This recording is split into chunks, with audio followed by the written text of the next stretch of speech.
एक टाइम ना रहे तो ऐसे लोग जो जुमे की जुमे जाते हैं वो हंगामा मचा देते हैं। इमाम के बच्चे नहीं है, इमाम की रिश्तेदारी नहीं है, इमाम की ससुराल नहीं है, इमाम की ददियाल नहीं है, इमाम की ननिहाल नहीं है, इमाम का कौन नहीं है, इमाम के चचा भी हैं, इमाम के ताऊ भी हैं, इमाम मेरे तुम्हारे तरह आदमी है। मुझे बताओ, कहीं कोई मर जाएगा तो इमाम को जाना पड़ेगा या नहीं जाना पड़ेगा? कहीं कोई पैदा होगा तो इमाम को जाना पड़ेगा या नहीं जाना पड़ेगा? कहीं किसी को तकलीफ है, कहीं किसी की तबीयत अच्छी है, कहीं किसी की खराब है, हजार जिम्मेदारी इमाम के साथ होती हैं। अगर एक दो दिन इमाम गैर हाजिर रह जाए तो लोग बेवजह उसका हिसाब करने पे तुल जाते हैं और फिर इमाम के पीछे हाथ धो के पड़ जाते हैं। होना ये चाहिए, दो इमाम होने चाहिए मस्जिद में, एक इमाम होना चाहिए, एक नाइब इमाम होना चाहिए। इमाम साहब अगर काम से चले जाएं तो नाइब इमाम उनका काम अंजाम दे सके। इमामों की तनख्वाह बढ़ाओ। अब एकदम तो बढ़ा नहीं सकते, मैं एक तरकीब बताता हूं और फिर हजरत मुफ्ती साहब को आवाज देता हूं। तरकीब यह है कि जब जुमे के दिन इमाम साहब खुतबा पढ़ते हैं, मतलब तकरीर करते हैं या नात शरीफ पढ़ते हैं, मस्जिद में जितने लोग जाते हैं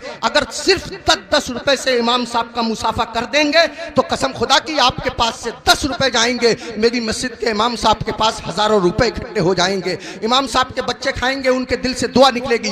देखो, अगर इमामों की तनख्वाह कम होती है तो नमाजें खराब होती हैं। आप कहेंगे कैसे? मैं बताता हूं आपको। इमाम साहब की तनख्वाह 4000, बीबी की दवा चल रही है 3000 रुपया महीना की, 100 रुपया रोज उसकी बीबी की दवा चलती है। अब कितने रुपए बच्चे उसके पास? 1000। उसमें गैस सिलेंडर भी है, उसमें तेल भी है, उसमें नमक मिर्च भी है, उसमें दालचीनी पत्ती भी है, सब दुनिया भर के खर्चे। आप गौर कीजिए, अब इमाम साहब मस्जिद के मुसल्ले पे खड़े हैं, नियत बांधे हुए नमाज की, अब पढ़ रहे हैं सुब्हानक अल्लाहुम्मा व बिहम्दिका व तबारक अस्मुका व तआला जद्दुक व ला इलाहा गैरुक। अब सुबहाना जब खत्म हुआ तो इमाम साहब मन मन में सोच रहे हैं, यार कोई मर भी तो नहीं रहा है, 40वां हो जाता, कुछ रुपए मिलते, खर्चा चल जाता, यार किसी की शादी भी तो नहीं हो रही है, निकाह पढ़ाने के लिए मिल जाता। इमाम साहब खड़े हैं मुसल्ले पे, सोच रहे हैं, पढ़ रहे हैं 40वां, खड़े हैं मुसल्ले पे, पढ़ा रहे हैं निकाह। कसम खुदा की अगर तुम लोगों ने अपने इमाम की तनख्वाहें माकूल रखी होती तो तुम्हारा इमाम जहां होता इमाम की नीयत भी वही होती, तुम्हारा इमाम जहां होता इमाम का दिल भी वही होता,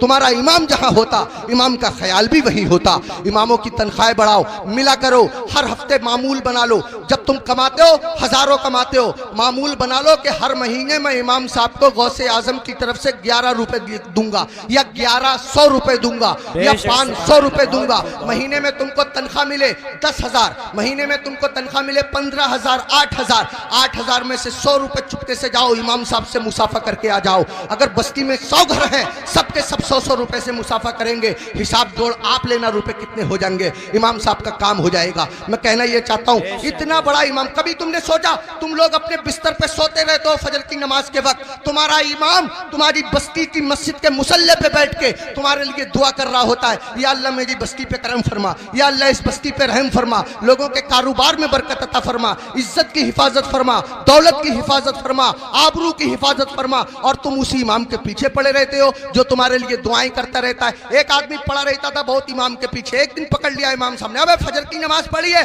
बोला बिल्कुल पढ़ी है। इमाम साहब बोले कै रकअतें पढ़ी है? बोला 10। का फजर में 10 हो गए रे? कह रहा चलो 15 मान लो। इमाम साहब बोले 15 होती फजर में? कह रहा चलो 20 मान लो। इमाम साहब बोले पिट जाएगा, दिमाग खराब मत कर। मुंह लटकाया हुआ घर गया, बीवी बोली कैसे मुंह लटकाए फिर रहे हो? कहने लगा रे इमाम साहब ने पकड़ लिया, बोले फजर पढ़ी है? मैंने पढ़ी है। उन्होंने रकअतें पूछ ली, मैंने 10 बताई, 15 बताई, 20 बताई, 25 तक पहुंच गया, मगर इतना है कड़े इमाम है वो भी माने ही नहीं है। तो बीबी कह रही है तुम भी तो पागलों जैसी बातें करो, 4 बता देते 4। तो कह रहा तू तो सच में ही पिटवाने वाले काम कर रही है। जो इमाम जिद्दी इमाम 25 में ना माना वो 4 में कैसे मान जाएगा? 25 में माना नहीं, 4 में मान जाएगा। पिटवाने वाले काम कर रही है। इमामों के करीब आओ, इमामों का ख्याल रखो। जब खाना खाने बैठा करो इमाम को फोन कर लिया करो, हजरत खाना खाया नहीं खाया, आया नहीं आया, अगर आया तो क्या आया।